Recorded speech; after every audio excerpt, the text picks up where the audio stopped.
आज का प्रश्न है कबीर का एक भजन। कबीर के सारे ही भजन सुनने में बड़े ही अटपटे हैं। जब अर्थ पकड़ में नहीं आया, लोगों ने कहा ये तो उलटवासी है। कोई कुछ कह दे वो भी सही, आप कुछ कह दो वो भी सही, जिसके बहुत से अर्थ हो। लेकिन कबीर एक महापुरुष थे। महापुरुष के पास समय ही कहाँ है कि लोग रिझाने के लिए उटांग पटांग कविताएं रचता फिरे। कबीर एक प्रत्यक्षदर्शी महापुरुष थे। उन्होंने वही तथ्य उद्घाटित किया जो भगवान कृष्ण ने गीता में प्रसारित किया है। जो रामायण में वर्णित है, जो उपनिषदों में प्रसारित है। क्यों? ईश्वर पथ में भौतिक पढ़ाई नहीं लगती। कबीर भी पढ़े लिखे नहीं थे कि मसी कागज छुओ नहीं, कलम गहो नहीं हाथ, चारों युग का महात्मा कबीर मुखई जनाई बात। कागज कलम छुआई नहीं और चारों युग का महात्मा जबानी बता दिया। कबीर कहे हो हम कहीं आँखी की देखी, तुम कहो कागज की लेखी, तो हमार तुहार मनवा एक कैसे हुई। हमारे गुरु महाराज भी 3 दिन स्कूल गए। गुरुजी ने किसी लड़के के चांचल्य पर एक चटकना मार दिया। अब लगे मचल के रोने। तब माँ आई, लपक के उठाया बच्चे को, बोले भाड़ में गई विद्या, आज से मेरा बेटा नहीं पढ़ेगा। विद्या शिक्षा का पाठ तो जीवन से उठ गया।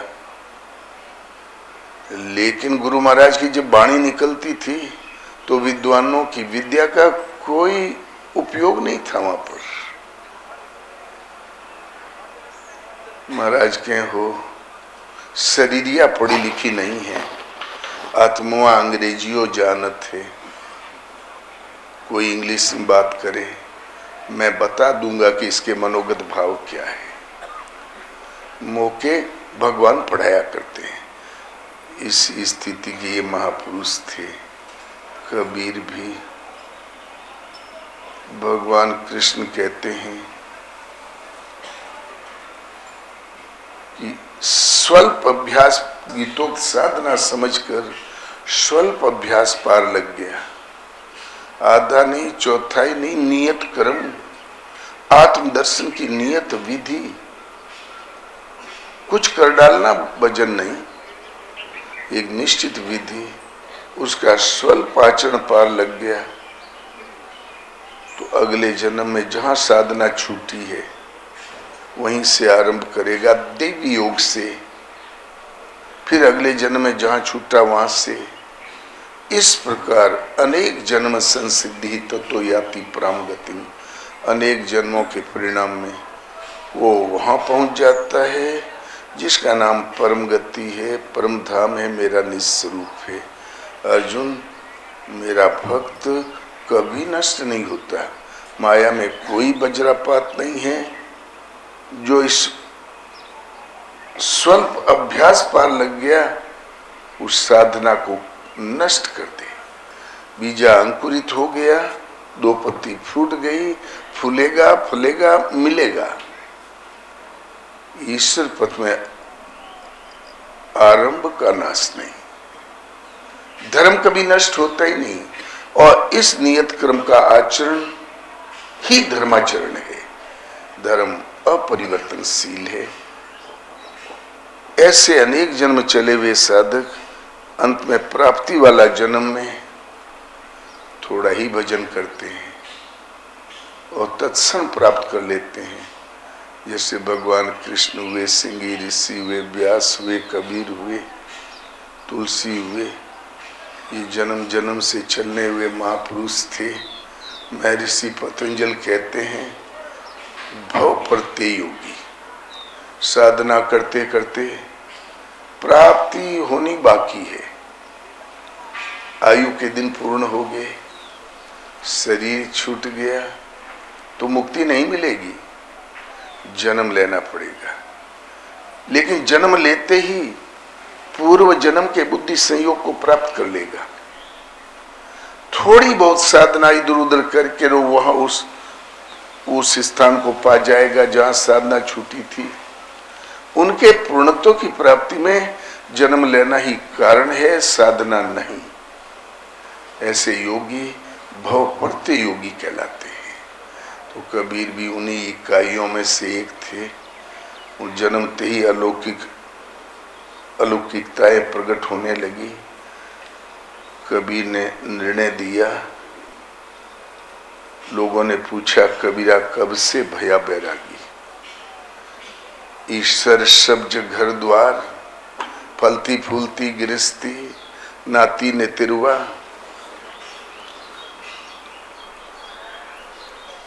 ये स्वर्णिम गृहस्थी छोड़ के ऐसा क्या, इससे भी अच्छा क्या पागे जिससे कि आप इसको त्याग के विरक्त कैसे होगे। आत्मदर्शन के लिए वैराग्य ही सर्वोपरि माध्यम है। तो कबीरा कब से भया वैरागी, तेरी हेतु काहे संग लागी। कबीरा कब से भया वैरागी, हेतु माने इससे भी बढ़िया कौन हितैषी मिल गया तुमको, किससे लगन लग गई। तो ईश्वर सब्ज गृहस्थी ये व्यवहार छोड़ के इससे भी बढ़िया कौन तुम्हें मिल गई, अच्छा दृश्य दिखाई पड़ा जो तुम, तेरी हेतु कौन हितैषी मिला, तुम्हारी लगन किसके संग लग गई, तो छोड़ के तुम विरक्त हो गया। तो तेरी हेतु अर्थात तेरी लगन काहे संग लागी, ओ कबीरा कब से भया वैरागी। कबीर ने कहा मेरी हेतु धनी संग लागी। धनी माने जो सब का मालिक है। भगवान कृष्ण कहते हैं अर्जुन, मेरे तेज के अंश मात्र से सृष्टि का सृजन, पालन और परिवर्तन होता ही रहता है। परमात्मा ही तो एक धनी है, मालिक है।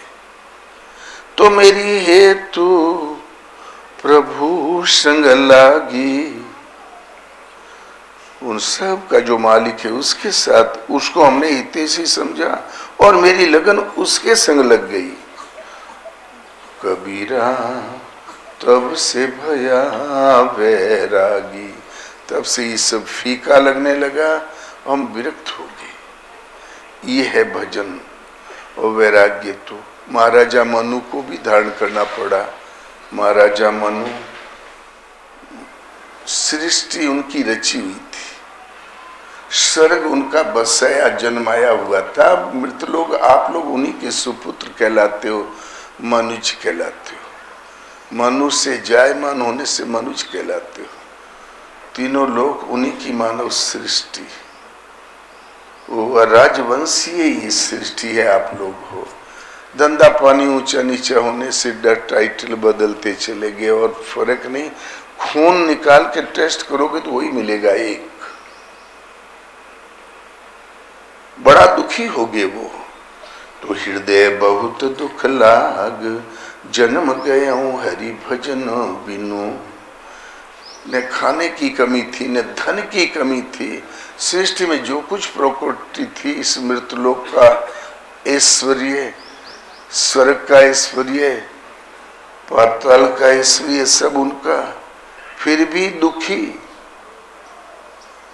यहाँ लोग दुखी होते हैं, थोड़ा आड़ में छिप के 2 दिन आंसू बहा लेता, फिर ठीक ठाक। लेकिन इतने दुखी वे कि घर छोड़ के चल दिए।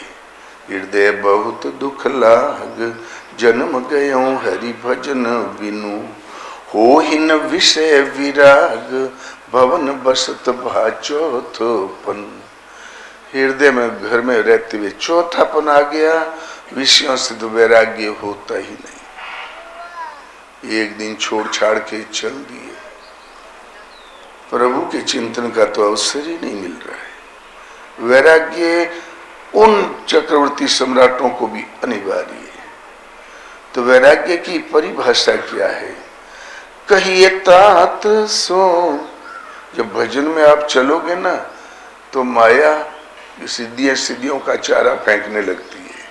तो कहिए तात सो परम विरागी, तृण सम सिद्धि 3 गुण त्यागी।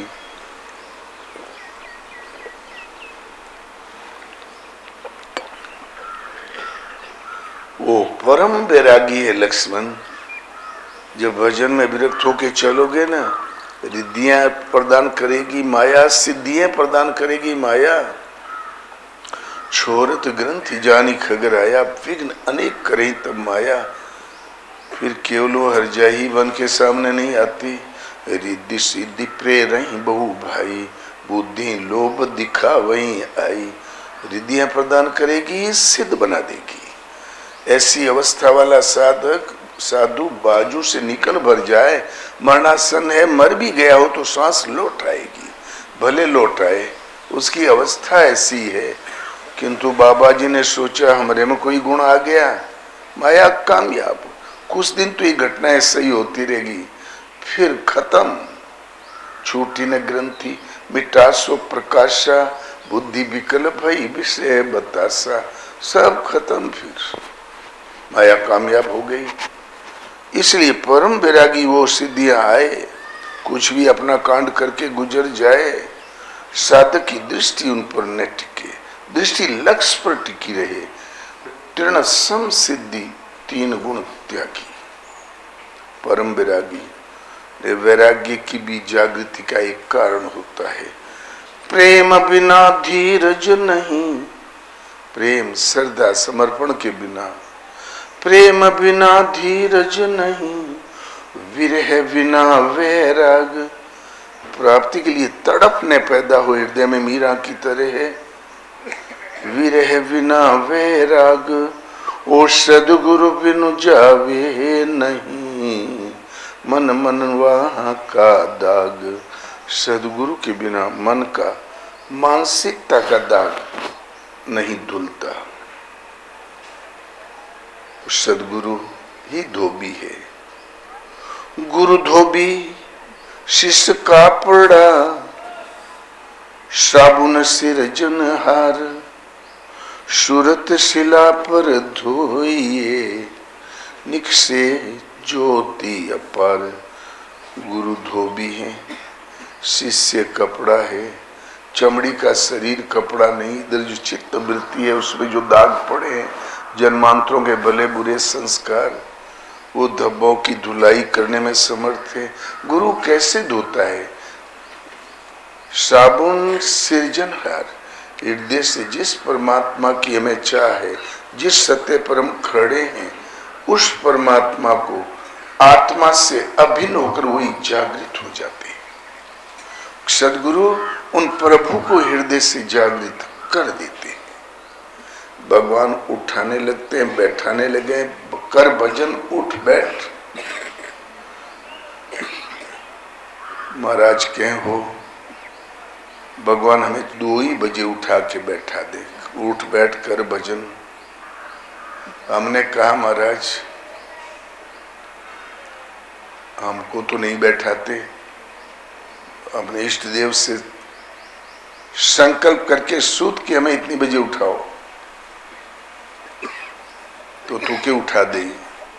तो हम घबराए कि 2 बजे तो बहुत जल्दी है यार, अब 3 बजे का कहें, 3 बजे आफत हो गई, धड़ाधड़ आदेश मिलने लगा, उठ बैठ कर भजन। अब आदेश तो आदेश, उठ के बैठ गए, खट नींद आवे गिर पड़े, तब फिर खड़े हो गए तो खड़े खड़े गिर पड़े। तब छत के नीचे जब रोड पर जाए तो शेर ऐसे चलते थे जैसे गांव में सियार चलते हैं जंगल में। तो हम बोले छत के ऊपर ठीक रहेगा, तो छत के ऊपर इतनी इतनी रेलिंग होती वहां पर जंगलों में, तो रेलिंग के ऊपर गिर गए, आधा इस पार जमीन की ओर आधा ऊपर। हम बोले यार किसी दिन राम नाम सत्य हो जाएंगे। तो लड़त झगड़त निद्रा से आंखों में पानी छिड़कत छिड़कत कभी नाम जपे कभी ब्रह्म विद्या, आस्ते आस्ते 3 बजे सेट कर पाए। गुरु महाराज 2 बजे से जागे, 6 बजे तक एक आसन से बैठे, हम लोगों ने 3 बजे सेट कर पाए। भगवान ने ये कहा, भगवान ने वो कहा, देहरादून में ये कहा, वहां पर ये कहा। हम बोले महाराज क्या भगवान भी बातें करते हैं? हमें आए केवल 7 दिन हुआ था। तो बोले हाँ हो, भगवान ऐसे ही बतियावा करे थे जैसे हम तुम बैठ के बतियावे, घंटों बतियावे और क्रम न टूटे। तब हम सोचे अरे भजन करने तो हम आए हैं, कर ही लेंगे, लेकिन भगवान को बातें करने के लिए कहाँ पावे। ये तो गजब का अड़ंगा लगा दिया। तो 15 मिनट बाद बोले काहे घबराते तोहू से बतियाई है। तो भूखा तो खाए पतिया थे, आश्वासन तो मिला, किंतु 2.5 महीने बाद बस धड़ाधड़ पूरा दाहिना अंग फड़कने लगा जैसे कोई मशीन फिट कर दे, तड़तड़ तड़तड़ तड़तड़। उसी के अनुरूप पता नहीं क्या क्या दिखाई दे, समझ में नहीं आवे। हमने सोचा हो गई कोई बीमारी, कभी कभी बाया। हमने कहा महाराज ऐसे फड़क रहा, कोई बीमारी तो नहीं होगी? बोले बस बेटा अब भगवान ने तुमसे बातें करना शुरू कर दिया, फिर अर्थ बताना शुरू किया। अब राम रावण युद्ध शुरू हो गया। अब रावण मारा जाए, राम जी का राज्य अभिषेक हुई, तब पिंड छूटेगा, बीच में कोई विराम नहीं है। अब आरंभ है, स्तर उठता जाएगा। और अभिषेक हुई तो अविद्या वाली पार्टी और आसुरी संपत्ति सर्वथा जब शांत हो जाएगी तो अभिषेक हो जाएगा। भगवान जब बोलना शुरू करते हैं बताना, भीतरे से, बाहर से, आकाश से, पेड़ से, पौधा से, उड़ते पक्षियों से, चलते व्यक्ति से, सर्वत्र से बोल सकते हैं क्योंकि सर्वत्र हैं। 2.5 महीने बाद ये जागृति मिली। तो गुरु धोबी शिष्य कापड़ा, साबुन सिर जनहार। और फिर भगवान जैसे जैसे कहें वैसे, मन की दृष्टि का नाम सूरत है, उस सूरत को जैसे जैसे कहें वैसे मन की दृष्टि को उधर ही लगाते चले जाओ। सूरत शिला पर धोइए, निकसत ज्योति अपार। अपार ज्योति, ज्योति शाम पीत ज्योति तमस परमुच्यते। भगवान कृष्ण परिचय देते हैं अर्जुन, वो ज्योतियों का भी ज्योति, अंधकार से अत्यंत परे, ज्ञानम ज्ञेयम ज्ञान गम्यम। ये ज्ञान सर्व ज्ञाता, ज्ञान के द्वारा तुम सबके लिए सुलभ। भला भगवान रहते कहाँ है? तो हृदय सर्वस्व विष्टितम, सबके हृदय देश में समाविष्ट होकर सदा निवास करता है। निक्षत ज्योति अपार, वो अपार ज्योति में परमात्मा निकल आएगा। जो गीता कहती है कबीर वही प्रस्तुत कर रहा है, साधारण सामान्य दोहों के माध्यम से।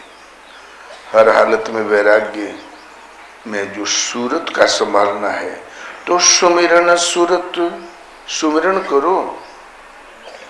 साधना तो अभी बताई नहीं। सुमिरन सूरत संभार के,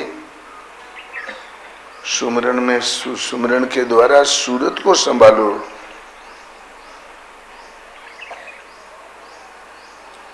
मुख से कछु ना बोल, मुंह से कुछ मत बोलो। बाहर के पट बंद कर और भीतर के पट खोल। बाहर के दरवाजे बंद कर दो, आंखें बाहर न देखे, भीतर भगवान कहते क्या उस दृश्य को देखो, उस दृश्य को सुनो, उस आवाज को सुनो। बाहर के पट बंद कर भीतर के पट खोल। वो कबीरा। तो वैराग्य का अर्थ होता है ये दृष्टानुसर्विक विषय वे तृष्णे वशीकार संज्ञा वैराग्यम। देखी सुनी विषय वस्तुओं में जो राग का त्याग है, लगाव का त्याग है, देखा है जो दुनिया में दिखाई सुनाई पड़ता है, सुना है स्वर्ग और वैकुंठ की तारीफ, उनमें जो राग है उसका त्याग ही वैराग्य है। दृष्टि सीधी लक्ष्य पर, आराध्य पर होनी चाहिए। और आस्ते आस्ते आराध्य जब विदित हो गया, तत्परम पुरुष ख्यातेर गुणवे तृष्णिम। परम तत्व परमात्मा विदित हो गया, दर्शन स्पर्श और विलय के साथ ही त्रिगुणमयी प्रकृति का अत्यंत अवसान हो गया, शांत हो गई। इसका नाम है पर वैराग्य। ये वैराग्य की पराकाष्ठा है। अब कबीर इसी निर्णय को प्रस्तुत करते हैं। लोगों ने प्रस्ताव रखा, तो कबीरा कब से भया बैरागी। तुम बैरागी कब से हो गया? जुलाहे वाला काम तो बढ़िया चल रहा था, तुम्हारी साख भी समाज में बहुत अच्छी साख है। कौन घट्टी लग गई जो तुम साधु बन के भटक रहा है? तेरी हेतु काहे संग लागी। ओ कबीरा कब से भया वैरागी। तुम्हारी इससे भी बढ़िया किसे हितैषी समझ लिया। ये तुम्हारे प्रीति लगन किसके साथ लग गई। ये सब छोड़ छाड़ के एक लड़का भी था कमाल, एक लड़की भी थी कमाली, एक औरत थी लोई, माई थी नीमा। तो किससे तुम्हारी किसे हितैषी समझा, किससे लो लग गई लगन। कबीर ने उत्तर दिया कि मेरी हेतु धनी संग लागी। कबीरा तब से भया वैरागी। उस धनी के साथ, उस सब का जो मालिक है, उन प्रभु के साथ मेरी लगन लग गई। वही सबका हितैषी है, जिनके बिना संसार में कोई श्वास नहीं लेता, पता नहीं हिलता, जिनके तेज के अंश मात्र से सृष्टि का सृजन पालन परिवर्तन चलता है, उसके साथ हमारी लगन लग गई। कबीरा तब से भया वैरागी। वैराग्य में वैराग्य की चरमोत्कृष्ट अवस्था क्या है, उसका चित्रण करते हुए कबीर ने कहा, आसमान नहीं तब टोपी दीनी। ये क्षितिजल पावक गगन समीरा। पंचर चितियतम शरीरा। क्षितिमाले पृथ्वी, जल, अग्नि, आकाश, ये तो अनादि है, ये कभी मिटाई नहीं। सृष्टि अनादि है। ये तो इन पंचों से निर्मित अदम शरीर और सृष्टि है। योग साधना ने भक्ति पथ में इनका कोई अर्थ नहीं है। उसमें एक होता है चिदाकाश। आकाश कहते हैं पोल को, आकाश कहते हैं शून्य को।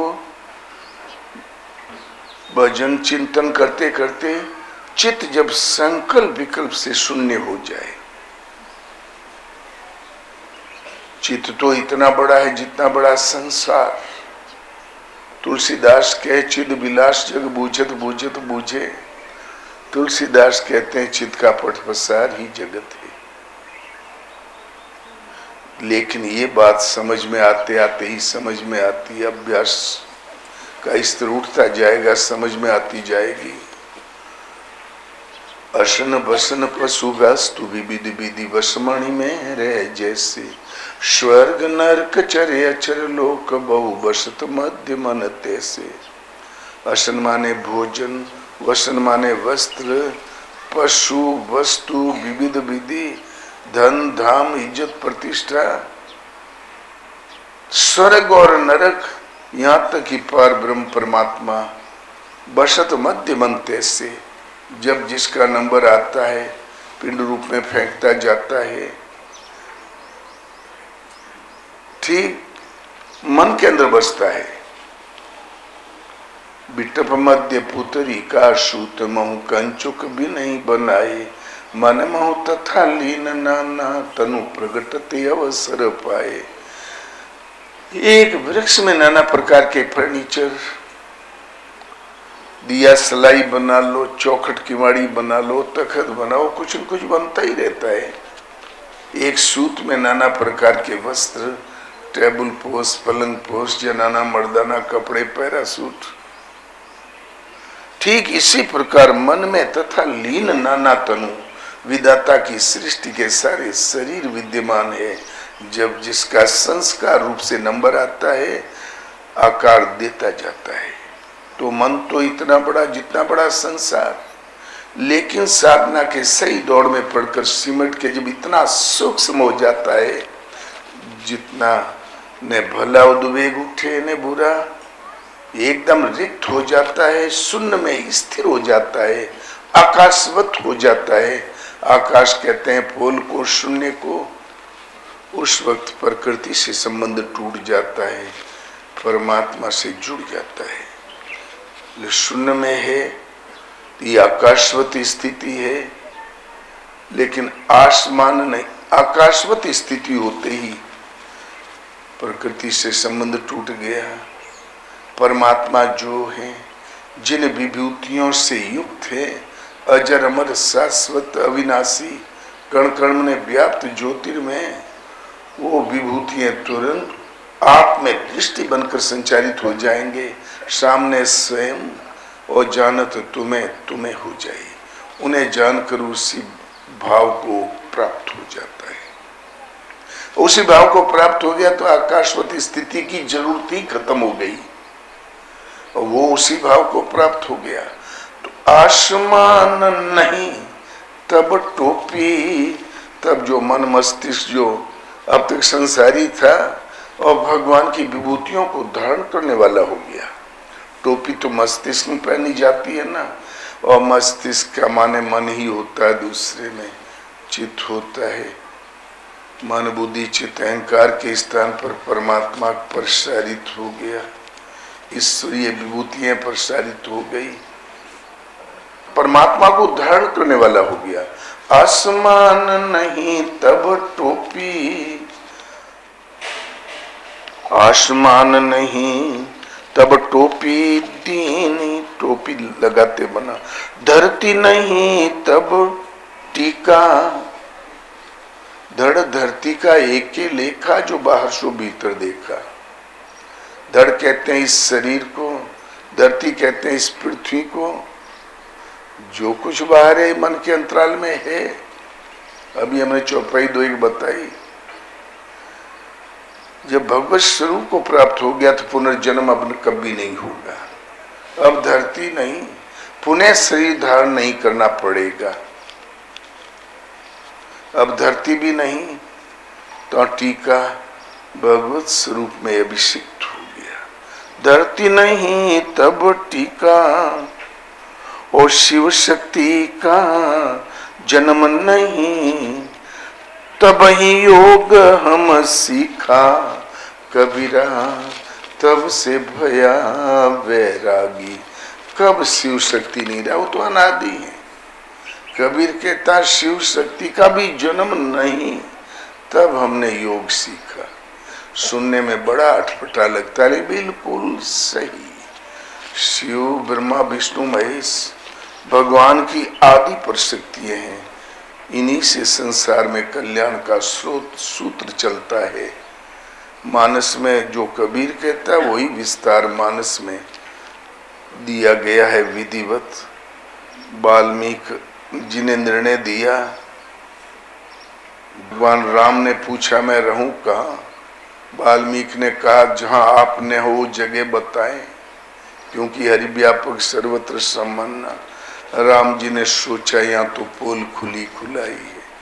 तब वाल्मीकि ने बताया कि जग पे खन तुम देखने हारे, विधि हरि शंभु न चावने हारे। जगत एक दृश्य और आप उसके देखने वाले दृष्टा हैं। ब्रह्मा विष्णु महेश को आप नचाने वाले हैं, अर्थात संचालित करने वाले हैं। ब्रह्मा विष्णु महेश भगवान राम से संचालित है। नचाना माने डांस कराना नहीं होता। मानस में नचाने का मतलब उनको कार्यान्वित करना होता है। एक जगह नचाना शब्द और आया। माघ मेला लगा हुआ था। मेला जब समाप्त हुआ, माघ मास पूरा हुआ, तो भरद्वाज ऋषि ने याज्ञवल्क्य को चरण पकड़कर रोका। बोले भगवान अज्ञान में ही जीवन व्यतीत होना चाहता है, कृपया आप रुक जाएं, हमें राम की मानस कथा सुना दें। रुक गए और लगे सुनाने कि राम चरित अति अमित मुनीषा, कहीं न सकहीं सतकोटि अहिंसा। 100 करोड़ शेषनाग भी उसको नहीं कह सकते। तदपि जथा श्रुत कहूँ बखानी, सुमरी गिरापति प्रभु धनु पानी। फिर भी जैसी मेरी स्मृति में अवश्य कहूँगा वर्णन करके। सुमरी गिरापति प्रभु धनु पानी, सरस्वती के स्वामी धनुर्धारी राम का स्मरण करके मैं अवश्य कहूँगा। आज जरूरत पड़ी थी सरस्वती की। सुमरण सरस्वती का करना चाहिए था, लेकिन नहीं, सुमरण किया सरस्वती के पति धनुर्धारी राम का। क्यों? कि शारद दारु नारी सम स्वामी, राम सूत्र धरे अंतरयामी। शारद दारु नारी, दारु माने काठ, काठ की नारी कठपुतली के समान है। राम सूत्र धरे, कठपुतली नचाने के लिए डोरे रहते हैं, धागा ऐसे ऐसे उंगली से हिलाते तो हिलती डुलती रहती, नाचती है। तो शारद दारु नारी सम स्वामी, राम सूत्र धरे अंतरयामी। वो अंतर्यामी है। देखते हैं कौन योग्य पात्र है। जय पर कृपा करें जन जानी, कवि और चिर नचा हुई बानी। जिस पर कृपा करते हैं जन जान के, अपना भक्त अनुगामी जान के, उस कवि जो गुणानुवाद करने वाला है भक्त, उसके हृदय में उस वाणी को नचाने लगते हैं। नचाना माने कार्यान्वित करना, संचालित करना। सरस्वती को अपने कार्य में संचालित करना। तो विधि हरि शंभु नचा वन हारे। ब्रह्मा विष्णु महेश निर्जीव है, उनको भी वो संचालित भगवान स्वयं करते हैं। सरस्वती निर्जीव है, संचालित भगवान स्वयं करते हैं। हमें देखना कि ब्रह्मा विष्णु महेश क्या है। जब हनुमान रावण के सामने खड़े हुए तो बोले क्यों रे शूद्र मरकट, क्या मेरा पराक्रम तुमने तुम्हारे कानों में नहीं पड़ा? बोल, किसके बल से तुमने लंका वाटिका जलाई, मेरे पुत्र का वध किया, किसके बल से? तो हनुमान जी ने बताया, सुन रामन ब्रह्मांड निकाया, पाई जासु बल विरचति माया। जासु बल विरंची हरि ईसा, पाले सृजई हरे 10 सीसा। जिसके बल से ब्रह्मा रचना करते हैं, विष्णु परवरिश करते हैं, शंकर जी श्रृंगार करते हैं भगवान के बल से। कागभूषण भगवान का जब जन्म हुआ पहुंच गए। बालक कौवा बनके भगवान की लीला देखने लगे। मालपुआ दिखा में करीब जाए, हाथ से दूसरे हाथ से पकड़े तो उड़ जाए, तो हाथ तो लंबा कर दिया। सप्त आवरण भेद करी, जहां लगी गति मोरी उड़े। सातवें आसमान तक, वहां भी भुजा में 2 उंगल का अंतर, तो आंख बंद किया तो आगे आंगन में, और आंगन में आके जब आंख बंद देखा भगवान की ओर तो मुंह में चले गए। उधर माज सुनु अंड जराया, देखे बहु ब्रह्मांड निकायसी, अनंत ब्रह्मांड देखा। लोक लोक प्रति भिन्न विधाता, भिन्न विष्णु शिव मन उदिसी त्राता। भिन्न भिन्न में दीख सब अति विचित्र हरियान, अगणित भुवन फिरे प्रभु रामन देखे आन। जैसे प्रत्येक जिले में कलेक्टर होता है ना, भिन्न विष्णु शिव मनुदिशित रहता, राम ने देखे आन। तुलसीदास जी ने अंतिम निर्णय दिया, राम काम सत कोटि सुभक्तन, दुर्गा कोटि अमित हरि मर्दन। विष्णु कोटि संपालन करता, रुद्र कोटि सत सम संग हरता। शारद कोटि अमित चतुराई, विदिशत कोटि सृष्टि निपुणाई। हमें ये देखना है, हनुमान जब परीक्षा लेने गए, राम जी की सुग्रीव घबरा गया था पहाड़ पर, तो तुरंत विप्र का वेश बनाया, पोथी बगल में दबाया, जनेऊ मोटी वाली पहना, और जंगल में मट्टी की कहाँ कमी, तुरंत गेरू पोता, कहीं चंदन, कहीं पीली पोता, पहुंच गए। अलौकिक, आप मनुष्य हो ही नहीं सकते कि तुम 3 देव महु को, नर नारायण की तुम 2, कि तुम अखिल भुवन पति, लीन मनुज अवतार। जग कारण तारण भव भंजन धरणी भार। आप 3 देव में से कोई है, ब्रह्मा विष्णु महेश है, या जग कारण भव तारण साक्षात परमात्मा है। साक्षात परमात्मा कोई और, 3 देव कोई और। मानो जब घर द्वार छोड़ के भजन में बैठे तो विचार में पड़े, मैं किसका पूजा करने जा रहा हूं। अगुण अरूप अनंत अनादि, जेहि चिंतहि परमार्थ बादी। विष्णु विरंचि शंभु भगवाना, उपजई जासु अंश ते नाना। ऐसे हूँ प्रभु सेवक बस हैं। ऐसा भी कोई भगवान है जो सेवक के बस में है। वेद पुराण सुमृति यस कहें, ये तुलसीदास नहीं कह रहे, वेद कहता, पुराण कहते हैं, स्मृति कहती है। जो ये वचन सत्य श्रुति भाखा, तो हमार पूजय अभिलाखा।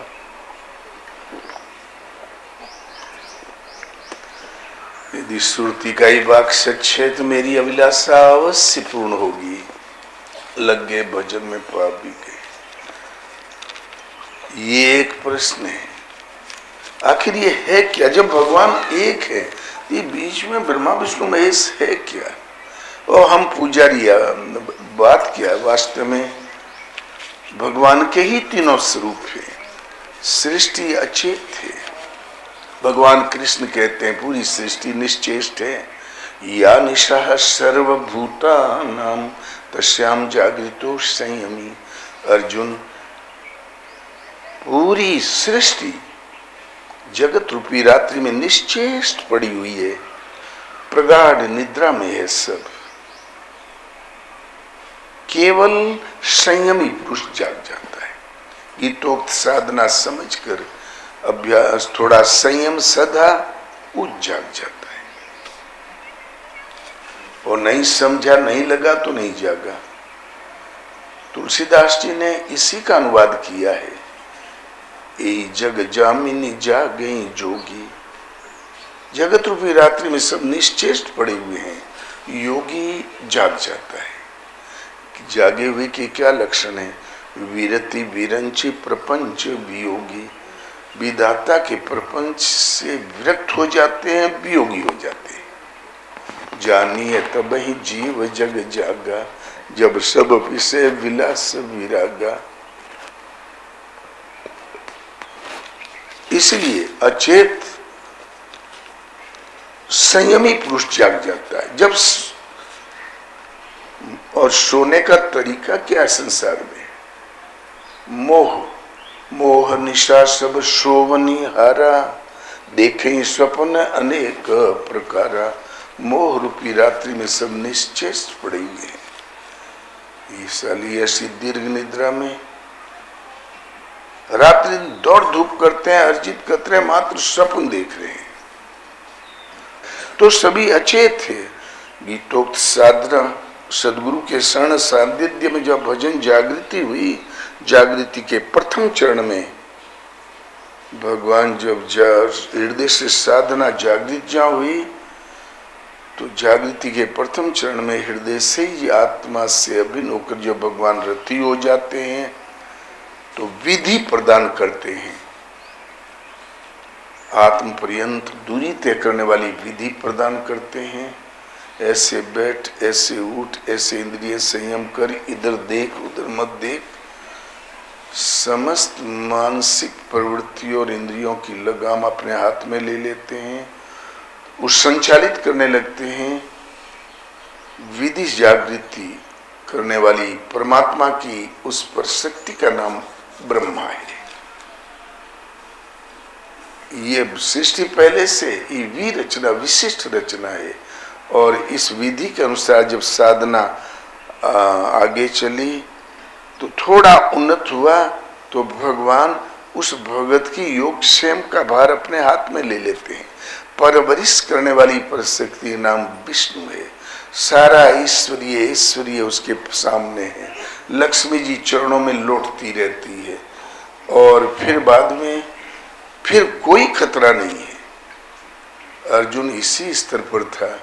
भगवान ने कहा, ये अपार जो आसुरी संपत्ति करो सेना, कुरु माने करो, तुम शोक मत कर। ये मेरे द्वारा मारे हुए मुर्दे खड़े हैं, तू खड़ा पर रहो, यश प्राप्त कर। करता धरता मैं हूं, विजय तुम्हारी है। अर्जुन निश्चिंत होके खड़ा हो गए। विजय तुम्हारी होगी। तो परवरिश करने वाली परिशक्ति उसका नाम है विष्णु। उन्हीं के संरक्षण में चलते चलते सारी आसुरी, सारे शत्रु समाप्त हो गए, एक भी नहीं बचा। मारे किसको? किंतु संस्कार से भगवान अलग है, हम अलग है, कुछ तो है। जब तक विलय न हो जाए तो भगवान की वह परिशक्ति जो संहार करने वाली परिशक्ति, उसका नाम शिव। वो संहार आपका नहीं करते। आपके हृदय में जो संस्कारों की रील है, जो आवागमन का कारण है, जन्म मृत्यु का कारण है, अंतिम संस्कार का संहार करने वाली परिशक्ति का नाम शिव है। इधर संहार और संहार का क्षण पूर्ण होते होते जो अवशेष बचता है, वो ईश्वरीय विभूति मात्र बच जाती है। इसलिए शिव के तन में ये विभूति रमी रहती है संपूर्ण। वो औढ़र दानी है, सब कुछ दे दो फिर भी सब कुछ वहां बना रहता है। शिव का उभय प्रयोग है। एक तो संहार करने वाली परिशक्ति, दूसरा संहार के साथ ही जो अवशेष बचता है वो शिव तत्व है, परमात्म तत्व है, परम तत्व है, ज्योतिर्मय तत्व है, नास्ति तत्वम गुरु परम अविनाशी तत्व है, गुरु तत्व है। यही है प्राप्ति। पीछे वाली पीढ़ी है विष्णु के ज्यादा पुजारी है। लोगों को इस शास्त्र पर कड़ा थोड़ा वहन लग जाने से 2000 वर्ष से पहले ये भ्रांतियां नहीं थी। विष्णु के ज्यादा पुजारी है, खासकर बनिया लोग। विष्णुओं के दरकिनारे कर दिए और लक्ष्मी जी की ज्यादा पुजारी है। क्यों? सबको धन चाहिए ना। उस छवि के ज्यादा पुजारी हैं जिसमें धन धान्य और सुरक्षा बर्दाश्त दिखाई पड़ता है। उस छवि के ज्यादा पुजारी हैं औढर दानी हैं, लूला लंगड़ा टेढ़ा मेढ़ा कुसंस्कारी असंस्कारी भूतनाथ। भूत माने जीवित प्राणी, प्राणी मात्र की शरण स्थली है तो भगवान शिव सदगुरु। कैसा कुसंस्कारियों कुछ समय के बाद कुसंस्कार सुसंस्कार में बदल जाते हैं। वो क्षण ब्रह्मा के कम है, क्यों? वो ये सोचते हैं कि 10 जन्म कर्म में लिखें, कहीं 500 और ने लिख दे। डर गए लोग। ऐसी बात नहीं है। परमात्मा की वे छवि आपके हृदय में जो प्रसुप्त आत्मा है, दीर्घ कोमा में है, की जागृति, भजन की जागृति का पहला चरण आत्मा आपके हृदय में प्रसुप्त है, उसको जागृत कर दे। आत्मा आपके हृदय से रथी हो जाए, भजन की जागृति हो जाए, प्रथम चरण। फिर परवरिश करने वाली प्रशक्ति नाम विष्णु, संहार करने वाली प्रशक्ति नाम शिव। संहार के साथ ही ने फिर शिव की जरूरत है, और शिव जैसे प्रसारित करता है उस शक्ति की फिर जरूरत है। फिर ये घटना कभी नहीं घटेगी, उसकी भी जरूरत नहीं। वहां योग पूर्ण, तो शिव शक्ति का फिर आगे जन्म ही नहीं। जन्म नहीं तबे योग हम सीखी, वहां योग हमारा पूर्ण हुआ। वो कबीरा तब से भया बैरागी। ये एक ही साधना का ऊंचा नीचा स्तर है। मेरी हेतु धनी संग लागी, ओ कबीरा तब से भया बैरागी। एक लाइन का अर्थ बताने में इतना समय लग गया, 2 लाइन बची है। सतयुग में मैं पहनी पावरी, त्रेता लीने डंडा। ज्योतिष के अनुसार और कुछ शास्त्रों की गणित के अनुसार 17 लाख का सतयुग, उससे कुछ गणित के अनुसार कम करके 12 लाख का त्रेता युग, 9 लाख का द्वापर, करीब 4 लाख का कलयुग ने हमें जीना है ना। ज्योतिषाचार्यों को जीना है। आगे वाला कुछ ऊपर नीचे करके और लिख लेंगे और क्या कर लेंगे। ये तो हमारे किसी काम ही का नहीं। वो अपनी गणित जोड़ा उतारा करें, अगली पीढ़ियों को फिर ऊपर नीचे बताया करें। लेकिन योग साधना में, भक्ति पथ में इनका कोई मूल्य नहीं है, कभी नहीं था। इन महापुरुषों ने कुछ अलग ही, जो सही तत्काल सबके काम में आ सके, सब इसका लाभ तत्काल उठा सके। गोस्वामी जी ने परिभाषा दी है कि युग धर्म का उतार चढ़ाव सबके हृदयों में निरंतर होता रहता है। बुद्ध युग धर्म जानी मन माही, तजी अधर्म रति धर्म कराही। विवेकी पुरुष सतयुग, त्रेता, द्वापर और कलयुग, इन युग धर्मों का उतार चढ़ाव अपने मन में जानते हैं। इसलिए अधर्म को छोड़ के धर्म में अनुरक्त हो जाते हैं। नित्य युग धर्म हो ही सब केरे, हृदय राम माया के फेरे। सभी युगों के धर्म राम माया की प्रेरणा से सबके हृदयों में नित्य होते रहते हैं। ये राम माया क्या बवाल है? राम माया क्या? राम जी की तो सब माया है ही है, ऐसा नहीं। भगवान राम से राम माया, विद्या और अविद्या 2 माया है। प्रभु राम ने स्वयं निर्णय दिया कि वो राम माया क्या कहलाती है। लक्ष्मण ने पंचवटी में छलहीन कुछ प्रश्न किए। लक्ष्मण वचन कहे छलहीना, भगवान विद्या क्या है, अविद्या क्या है, माया क्या, ब्रह्म क्या, ईश्वर क्या? 7 प्रश्न किए। तो भगवान ने कहा, थोड़े ही में सब कहूँ बुझाई, सुनऊ तात मति मन चित लाई। मैं रुमोर तोरते माया, जय बस कीने जीव निकाया, मैं हूँ मेरा है, तू है तेरा है। यह है माया जिसने चराचर जीव जगत को अपने वश में कर रखा है। तेई कर भेद सुनो तुम शो, विद्या या पर अविद्या दो। इस माया के दो भेद है, विद्या और अविद्या। एक दुष्ट अतिशय दुख रूपा, ताबस जीव पड़ा भव कूपा। एक अविद्या अत्यंत दुष्ट है, इससे विवश होकर ये जीव, ये मानव भवकूप में पड़ा हुआ है। एक रचई जग गुण बस जाके, प्रभु प्रेरित नहीं निज बलता के। दूसरी विद्या सतरस्तम, तीनों गुण जिससे के बस में है, लेकिन वो विद्या प्रभु प्रेरित है, स्वयं में कुछ भी नहीं। प्रभु प्रेरणा नहीं करे तो है होती ही नहीं।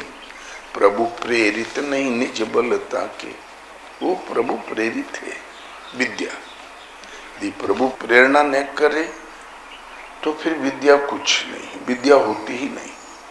प्रभु प्रेरित नहीं निज बलता के, और प्रभु प्रेरित जब विद्या चलती है तो सत्सतम तीनों गुणों को अपने वश में कर लेती है।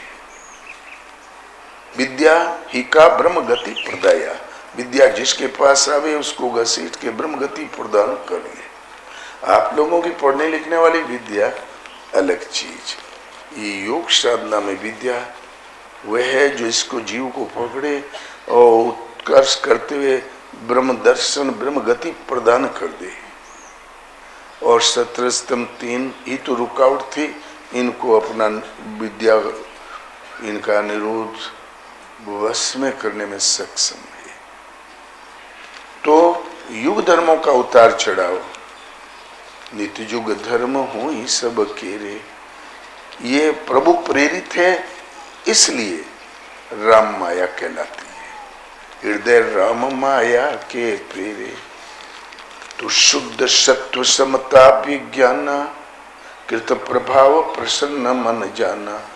शुद्ध सत्व गुण कार्य करता हो, तामसी राशि गुण का है ही नहीं हृदय में, विषमता खत्म, नीच ऊंच भला बुरा कुछ नहीं, अनुभवी उपलब्ध, बेज्ञान का ज्ञान, बेतार का तार, बुद्धि का कोई काम नहीं, पुरुषी तार चलता हो, वो उसका नाम है विज्ञान।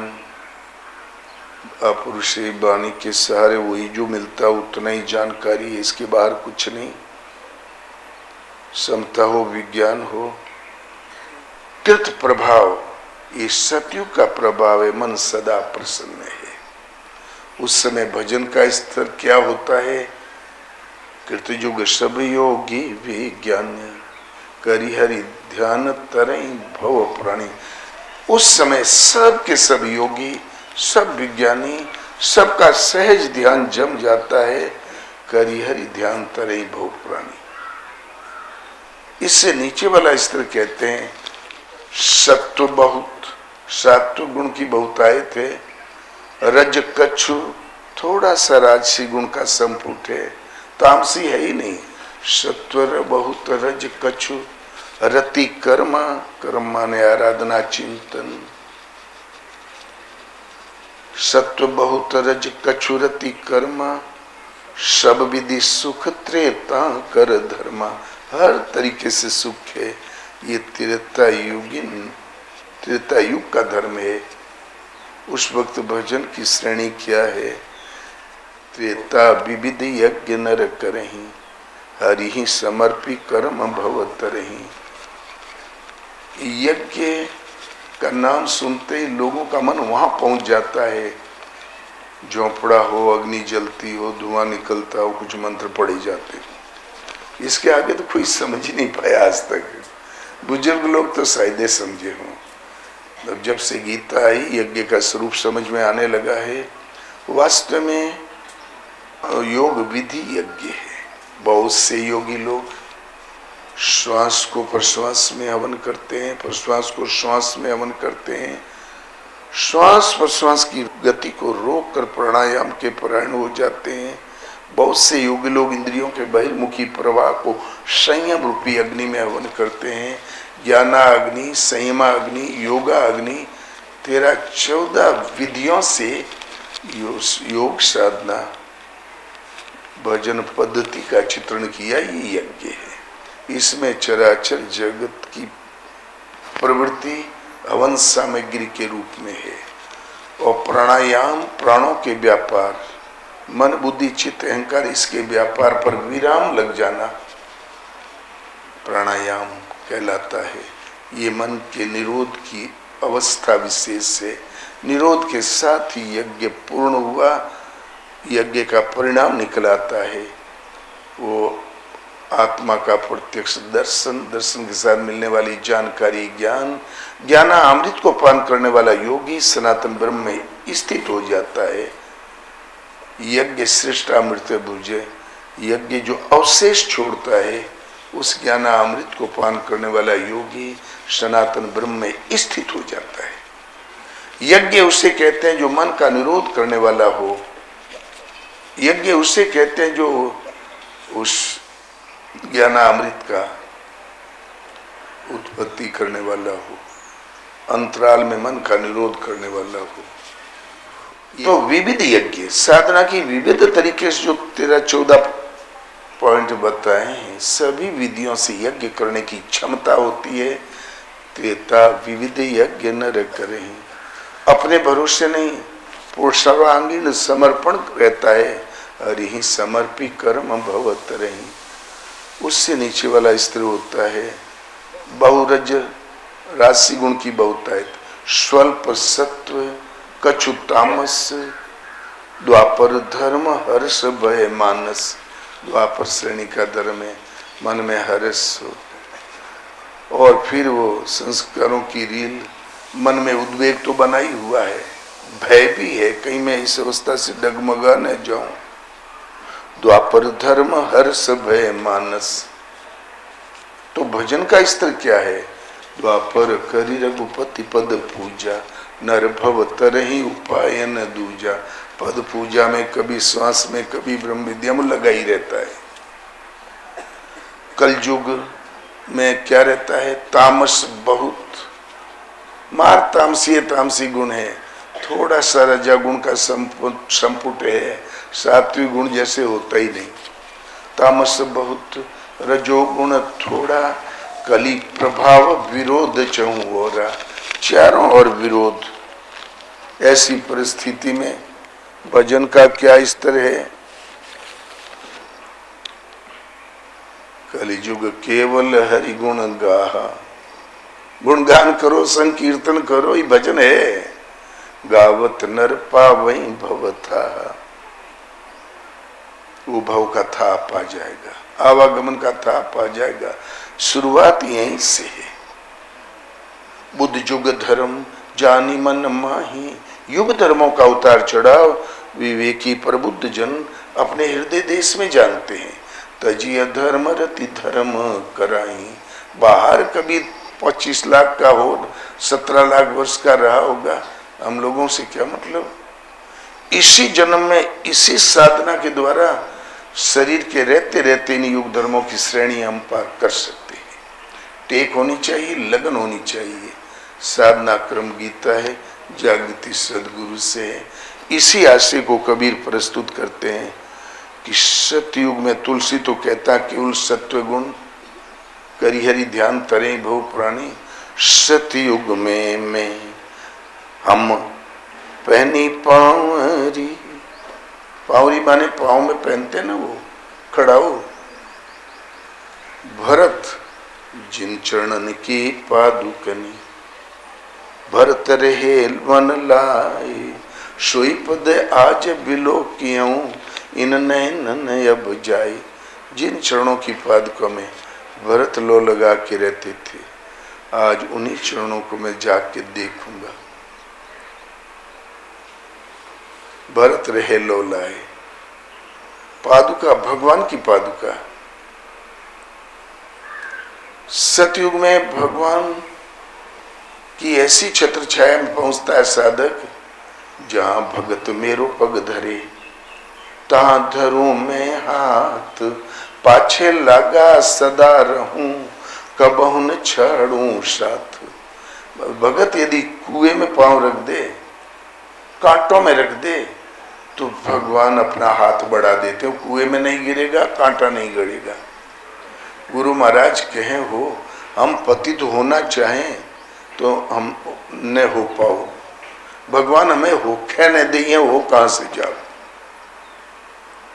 तो भगवान की खड़ाऊ ही आगे बढ़ जाती है, हमारा पांव कहीं नीचे गिर ही नहीं पाएगा। वो अपना बढ़ा देते हैं, पांवरी अपना हाथ बढ़ा देते हैं। इस स्थिति में होती है साधना। भगवान का वरदहस्त रहता है, साधना उनके वरदहस्त के नीचे रहती है, और नीचे भी उनकी वरदहस्त रहता है, अर्थात वो अपनी खड़ाऊ बढ़ा देते हैं।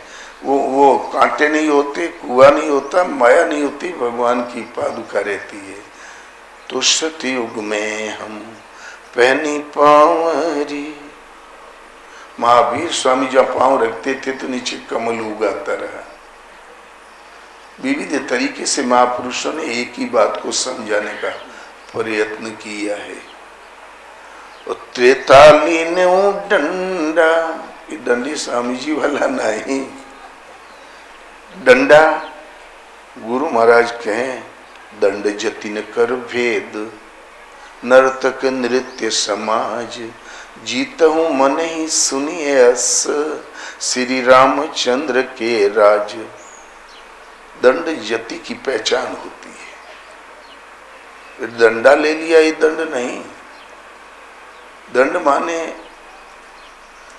किसी के ऊपर कष्ट है, उस दंड को निवारण कर देना। कोई उदंड है तो उसको सजा दे भी देना, ये जति की पहचान होती है।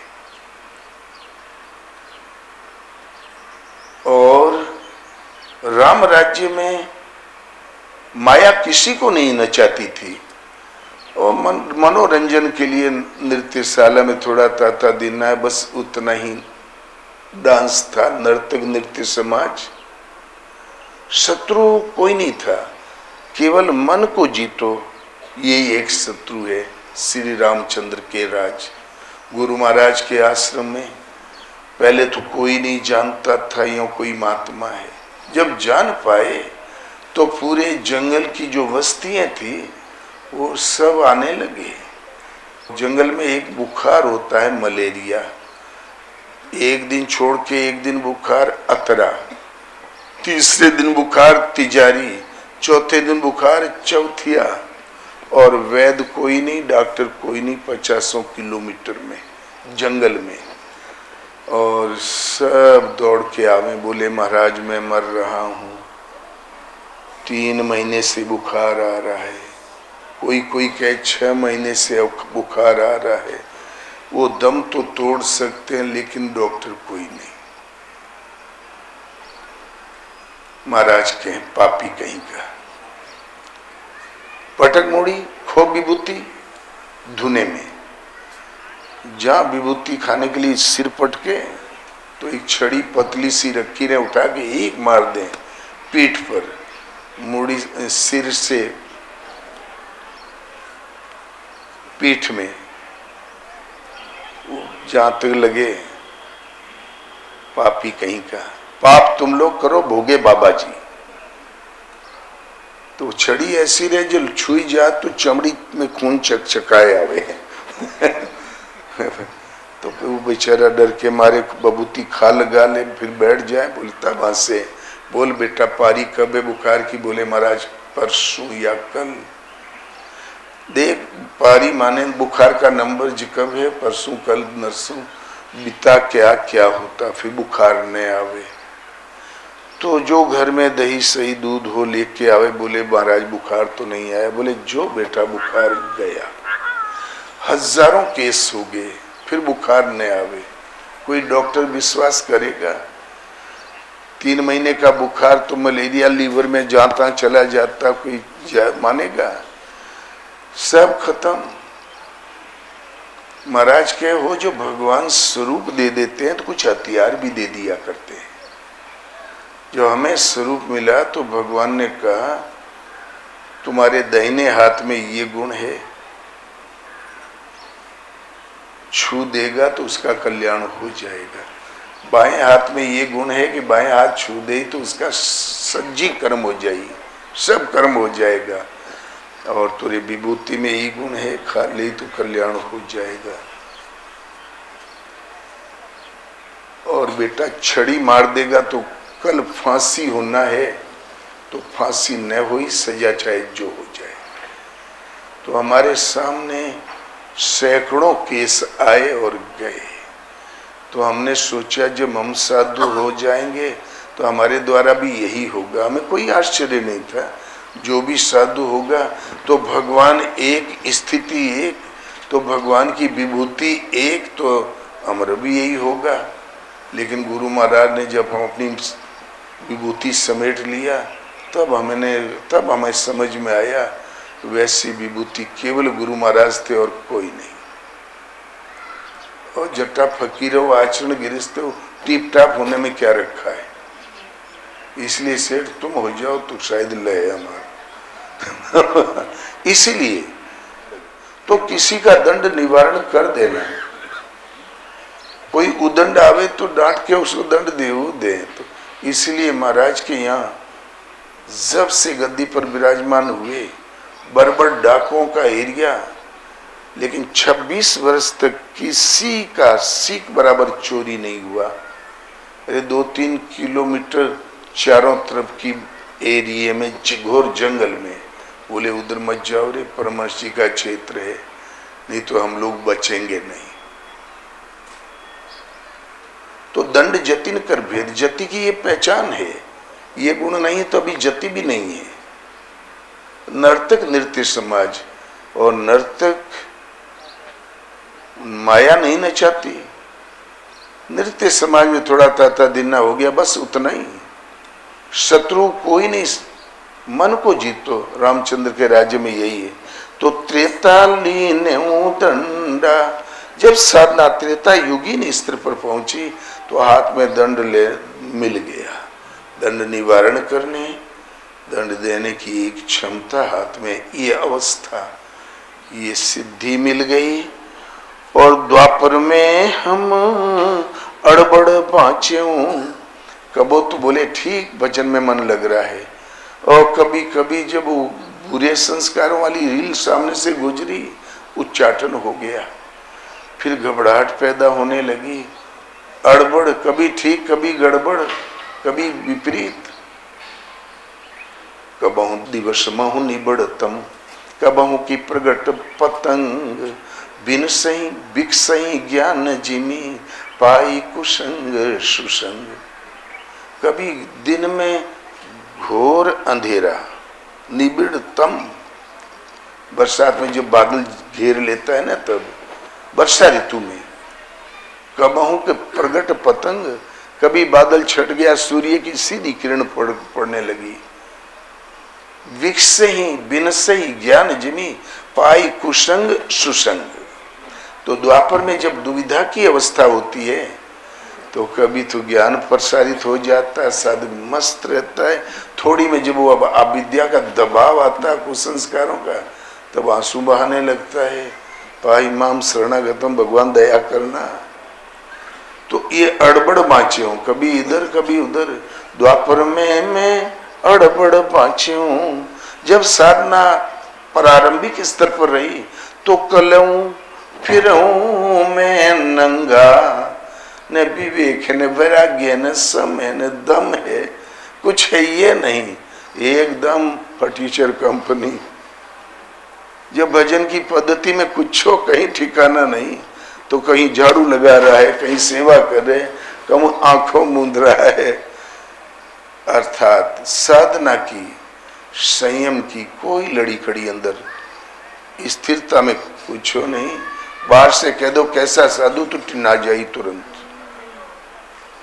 हम साधु नहीं तो तेरा बाप साधु एक रहा है सुनवाड़ी, कल परसों झगड़त रहा यहाँ।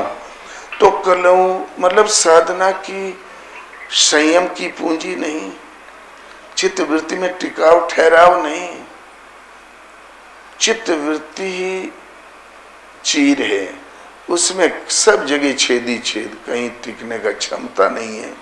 तो कलऊं फिरूं मैं नंगा ओ कबीरा तब से भया वैरागी। और जहां आसमान नहीं तब टोपी, भगवान का आकाशवत अवस्था भी आई और तत्सन माया से संबंधित छूटा। माया का चिंतन की लहरें चित्तवृत्ति में से शांत हुई, प्रभु की दर्शन स्पर्श और प्रवेश मिला, उनकी विभूति मस्तिष्क में। माया जहाँ नाचना चाहती थी, भगवान प्रसारित हो गए, टोपी पहना और शरीर पुनः धारण करने वाली प्रक्रियाएं शांत हुई, अभिषेक हुआ भगवत पथ पर और सतयुग वाली इन अवस्थाओं से गुजरे। तब वो एक ऐसा स्तर है वैराग्य की चरमोत्कृष्ट अवस्था, काल नहीं वहां। ये जो काल जगत को नचा रहा है ना वो, या काल नहीं तहां। ये जो सब जगह जो उपद्रव करने वाला है, यह है काल नहीं तहां। धुंधाकारी जो धुंध उत्पन्न करने वाला है, उसका काम ही यही है। जब काल है ही नहीं, धुंध है ही नहीं, तो गुरु हमारा कौन सा दाग छोड़ाएगा, चेला क्या करने क्या लेने जाएगा। तो नहीं गुरु नहीं चेला, जा दिन कबीरा आसन मारा, ता दिन पुरुष अकेला। जिस दिन कबीर ने आसन लगा दिया, आसन तो सबे लगा के बैठे हो, और वो महाराज ने तो बहुत आसन सिखा दिया। आसन योग साधना की एक अवस्था का नाम है। शरीर के सुडोल बैठने का नाम आसन नहीं है। भगवत पथ में ये बाहर वाले आसन है, ये दवा दारू आरोग्य वर्धक, वो अलग विभाग है। भजन से इसका लेना देना।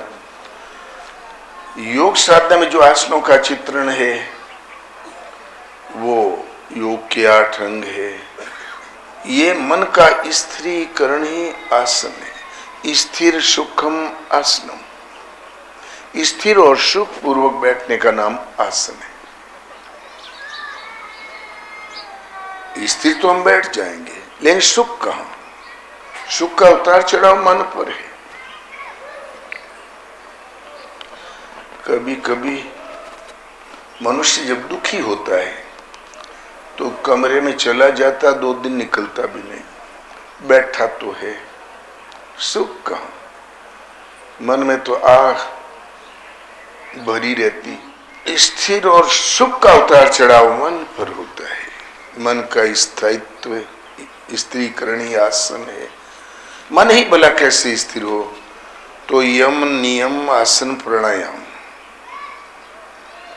शौच संतोष तप स्वाध्याय, इनका अभ्यास इतना उन्नत हो जाए, अभ्यास से थिल्य अनंत समापत्तिभ्याम, इसके अभ्यास में शिथिलता आ जाए, ये सहज होने लगे, पार लगने लगे, और अनंत एक परमात्मा में मन लगाने से आसन सिद्ध हो जाता है, सद जाता है। यदि बाहर से ठीक ठाक बैठने का नाम आसन है, तो परमात्मा में मन लगाने की कौन जरूरत? विक्री कायदे से होने लगती है तो एक एक सेठ 12-12 घंटे डटा रहता है आसन पर। डटा तो रहता है, लेकिन सुख कहां? इसलिए डटा रहता है, लड़का जरा मन बढ़े, हाथ बढ़े, कहीं 10-5 हजार रुपया इधर उधर निकल दे, इसलिए वो डटा है। नहीं, अष्टावक्र हमारे गुरुदेव के गुरुदेव पांव टूटे टेढ़े मेढ़े, कभी आसन शरीर से लगा ही नहीं। अपने युग के सर्वोपरि महापुरुष थे, जनक के गुरु रहे। ये जब यम नियम सौ संतोष अहिंसा सत्य अस्तेय ब्रह्मचर्य, ये जब सद जाए, इनमें जो प्रयत्न चल रहा है अभ्यास, इसमें शिथिलता आ जाए, सहज होने लगे और एक परमात्मा में मन लगाने से आसन सिद्ध होता है। और आसन के सदते ही तस्मिन सत्ति श्वास प्रश्वास योर गतिर्विच्छेदा प्राणायाम है। आसन के सदते ही श्वास और प्रश्वास की गति का रुक जाना प्राणायाम है। किया था यम नियम अहिंसा सत्य अस्तेय ब्रह्मचर्य का अभ्यास और सद गया आसन, सदता आसन, अवस्था आ गई प्राणायाम की। इनका सद जाना तस्मिन सत्ति श्वास प्रश्वास योर गतिर्विच्छेदा प्राणायाम। इसके सदते ही प्राणों की गति पर विराम लग गया। मन बुद्धि चित्त अहंकार इनका व्यापार ही प्राणों का व्यापार है। न मन संकल्प उठता है, न बुद्धि निर्णय लेती है, न चित्त चिंतन करता है। इनकी गति पर विराम लग जाना प्राणायाम। तो मन का स्त्रीकरण ही आसन है। और जब कबीर कहता, जब से कबीरा आसन मारा, कबीर का जब मन में स्त्रीकरण आया, आसन सदा, तब से पुरुष अकेला। तुरंत मन की स्त्री होते ही ऐसे स्थिर मन में परम पुरुष परमात्मा का चेतन का प्रतिबिंब पा गया। जिस जो स्वरूप विस्मृत था वो प्रसारित हो गया। तो मन मिटा, माया मिटी, हंसा बेपरवाह, जाका कछुआ न चाहिए सोई सहंसा। जब से कबीरा आसन मारा, तब से पुरुष अकेला, तब से परम पुरुष, पुरुषम स प्रकाशम तमानंदात्मानम अव्ययम।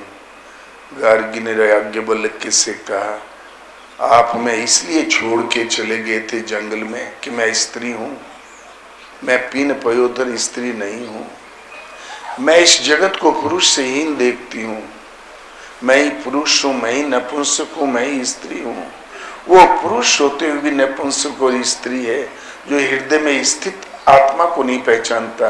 ये आत्मा ही पुरुष रूप है, उत्तमान से युक्त और अव्यक्त है। इसलिए और जब वो आत्मदर्शन स्पर्श और स्थिति पा गया, तो जब मन का स्त्रीकरण ही आसन और स्थिर मन भी जब शांत हो गया, तो मन मिटा, माया मिटी। तो संत हंस गुण गही पे परिहरि बारी विकार। तो ऐसा स्थिर मन में परमात्मा प्रसारित हो जाता है। दर्शन स्पर्श और प्रवेश पा गया, स्थिति मिल गई।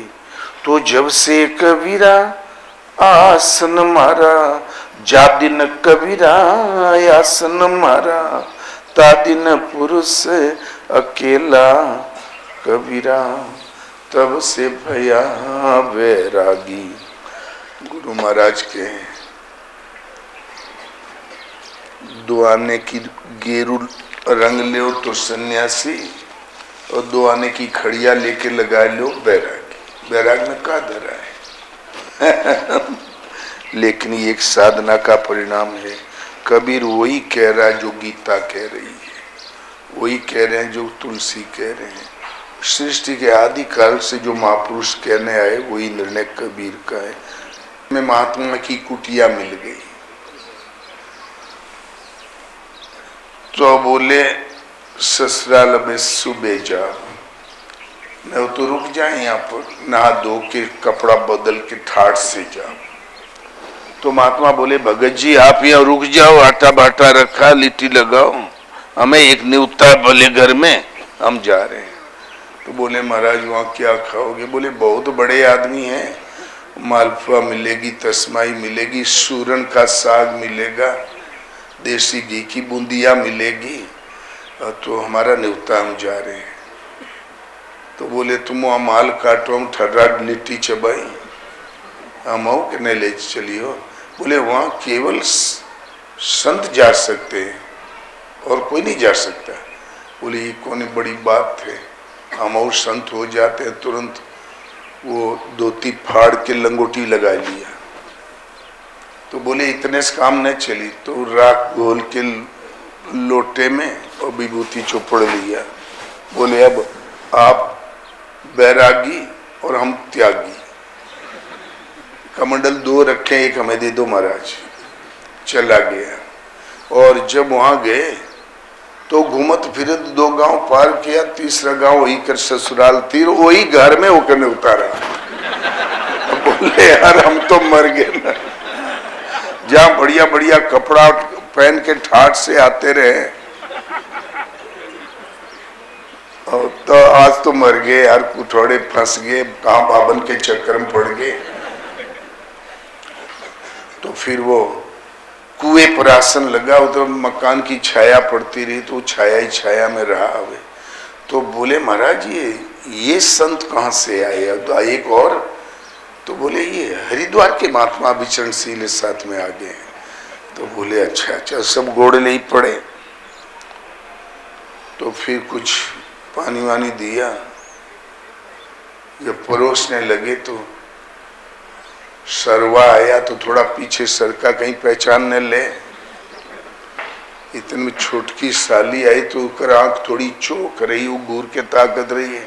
बोले जरूर पहचान ली। तो डर के मारे थोड़ा ज्यादा ही सरक गए पीछे, तो चले गए कुएं में।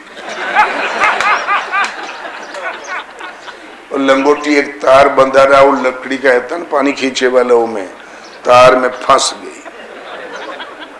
तो अब लंगोटी उतना बोझा कहाँ झेले, लंगोटी रह गई ऊपर, अपने चले गए नीचे। पहले रहे त्यागी, अब हो गए दिगंबर। और जो सदुई वाला रोगन रहा ना, वो पानी में छूट गया। अब शुद्ध है, शुद्ध बच गए। वो बाबा जी अपन जो भोजन रहा ना, वो सब समेट के कमंडल में भरा और चल दिए। बोले कौन लफड़ा में पड़े? बोले भाई हमार कोई नहीं, वैसे ही विचरण करते हुए मिल गए, हम जा रहे हैं अपनी कुटिया। बोले यार साधु मर जाए तो पाप लागी, जल्दी करो निकालो। अब रस्सी मचिया खटिया छोड़े, वो पकड़ बे न करे, निकल बे न करे, मारे लाज के। फिर सोचे यार मर जाए कि इज्जत बचाई, पहले ही बताओ। फिर सोचा मारे से इज्जत जाई तो जाई, प्राण तो बची। ठाकुरन की इज्जत बहुत बड़ी चीज है। बोले हम मर जाब लेकिन बाहर नहीं निकलो, नहीं बाहर निकलो तो इज्जत चली जाएगी। फिर सोचा यार इज्जत जिंदे रहे तो इज्जत बनाए का मौका मिली, मरे के बाद तो मौका उन्हें मिली। पकड़ा फिर खटिया, निकले बाहर तो पहचाने, अरे ये जीजा है का। कपड़ा पड़ा दिया, पहनाए। बोले जीजा कैसे कुएं में पड़ गए, कैसे क्या हुआ? तो कर्म सा बताया, पूरी जीवनी महात्मा के यहाँ आए, फिर ऐसे ऐसे ऐसे। तो सास बोली बचवा चाहे भूखन मर जाए हो, इस साधुन के चक्कर में कबो मत पड़ी। आज